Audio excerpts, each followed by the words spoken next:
नमस्कार दोस्तों। आज हम जिस विषय पर चर्चा करने जा रहे हैं वह है वैशेषिक दर्शन। महर्षि कणाद ने इस दार्शनिक मत द्वारा ऐसे धर्म की प्रतिष्ठा का ध्येय रखा है जो भौतिक जीवन को बेहतर बनाए और लोकोत्तर जीवन में मोक्ष का साधन हो। यतोभ्युदय निःश्रेयस सिद्धिः सधर्मः। न्याय दर्शन जहाँ अंतर्जगत और ज्ञान की मीमांसा को प्रधानता देता है, वहीं वैशेषिक दर्शन बाह्य जगत की विस्तृत समीक्षा करता है। इसमें आत्मा के अस्तित्व को स्वीकार करते हुए इसे अचर, अमर और अविकारी माना गया है। न्याय और वैशेषिक दोनों ही दर्शन परमाणु से संसार की शुरुआत मानते हैं। इनके अनुसार सृष्टि रचना में परमाणु उपादान कारण और ईश्वर निमित्त कारण है। इसके अनुसार जीवात्मा विभु और नित्य है तथा दुखों का खत्म होना ही मोक्ष है। पदार्थ में द्रव्य, गुण, कर्म, सामान्य, विशेष, समवाय और अभाव, इन विषयों का समावेश है। वैशेषिक दर्शन को दो भागों में विभाजित किया गया है, भाव और अभाव। भाव के अंतर्गत द्रव्य, गुण, कर्म, सामान्य, विशेष, समवाय है और अभाव के अंतर्गत प्रागभाव, प्रध्वंसम भाव, अत्यंता भाव, अन्योन्य भाव। अब भाव के विषय में चर्चा करेंगे। द्रव्य जिसमें द्रवत्व जाति हो वही द्रव्य है। कार्य के समवायीकरण को द्रव्य कहते हैं। द्रव्य गुणों का आश्रय है। पृथ्वी, जल, तेजस, वायु, आकाश, काल, दिक्, आत्मा तथा मनस, ये 9 द्रव्य कहलाते हैं। इनमें से प्रथम 4 द्रव्य के नित्य और अनित्य 2 भेद है।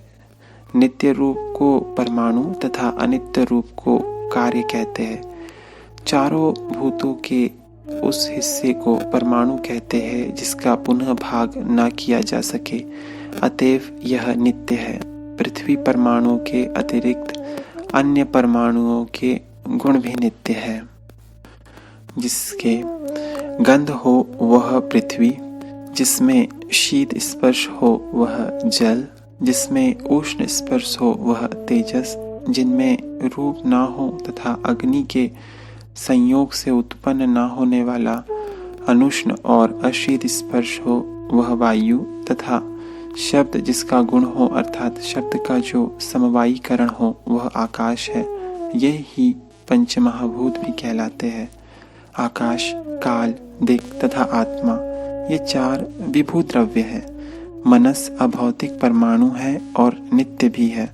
आज, कल, इस समय, उस समय, मास, वर्ष आदि समय के व्यवहार का जो साधारण कारण है वह काल है। काल नित्य और व्यापक है।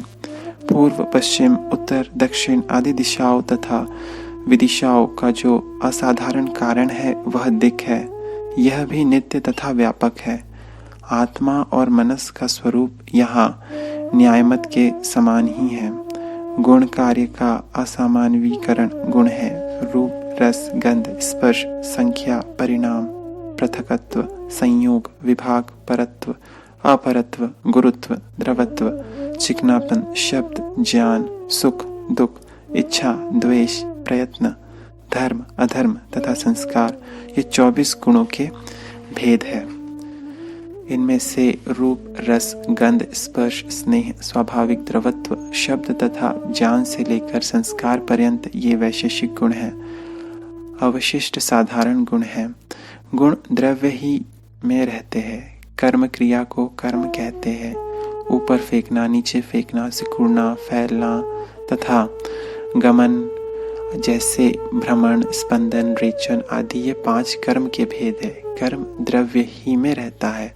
सामान्य अनेक वस्तुओं में जो एक सी बुद्धि होती है उसके कारण प्रत्येक घट में जो यह घट है इस प्रकार की ऐसी बुद्धि होती है, उसका कारण उसमें रहने वाला सामान्य है, जिसे वस्तु के नाम के आगे त्व लगाकर कहा जाता है। जैसे घटत्व, पटत्व, त्व से उस जाति के अंतर्गत सभी व्यक्तियों का ज्ञान होता है।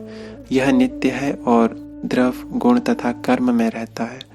अधिक स्थान में रहने वाला सामान्य पर सामान्य या सत्ता सामान्य या पर सत्ता कहा जाता है। सत्ता सामान्य द्रव्य, गुण तथा कर्म इन तीनों में रहता है। प्रत्येक वस्तु में रहने वाला तथा अव्यापक जो सामान्य हो वह अपर सामान्य या सामान्य विशेष कहा जाता है। एक वस्तु को दूसरी वस्तु से पृथक करना सामान्य का अर्थ है। विशेष द्रव्यों के अंतिम भाग में रहने वाला तथा नित्य द्रव्यों में रहने वाला विशेष कहलाता है। नित्य द्रव्यों में परस्पर भेद करने वाला एकमात्र यही पदार्थ है। यह अनंत है। समवाय एक प्रकार का संबंध है जो अवयव और अव्ययी, गुण और गुणी, क्रिया और क्रियावान, जाति और व्यक्ति तथा विशेष और नित्य द्रव्य के बीच रहता है। वह एक है और नित्य भी है। अभाव, किसी वस्तु का ना होना उसे वस्तु का अभाव कहा जाता है। इसके 4 भेद है। प्राग अभाव, कार्य उत्पन्न होने के पहले कारण में उस कार्य का ना रहना। प्रध्वंस अभाव, कार्य के नाश होने पर उस कार्य का ना रहना। अत्यंत अभाव, तीनों कालों में जिसका सर्वथा अभाव हो, जैसे वंध्या का पुत्र तथा अगन्यो अभाव। परस्पर अभाव, जैसे घट में पट का ना होना तथा पट में घट का ना होना। धन्यवाद।